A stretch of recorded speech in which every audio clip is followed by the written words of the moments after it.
He was the longest-serving legislative leader in American history. And now former Illinois House Speaker Mike Madigan will be going to prison. He was sentenced to 7.5 years in a lengthy corruption trial. Our Sabrina Franza was in the courtroom.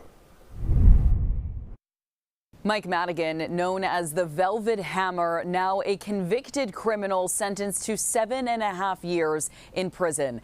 This was a trial that went on for 11 weeks concerning an investigation that took place over 10 years. Mike Madigan left the federal courthouse after being sentenced to 90 months in prison, 7.5 years for 10 charges of bribery, conspiracy, and fraud, and a $2.5 million fine. He took no questions, his face emotionless as it was pretty much all day in the courtroom. Madigan was originally charged in a 23-count indictment, his case possibly the largest case of political corruption in Illinois state history. In fact, at one point during the sentencing, federal prosecutors even referenced another corruption trial, a former governor, Rod Blagojevich.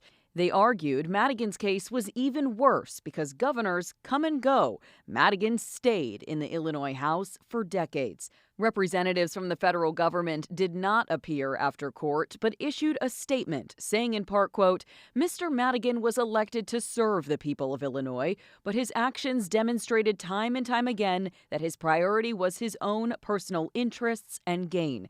Thanks to the dedicated investigative and prosecutorial teams, he will now be held accountable for those criminal actions."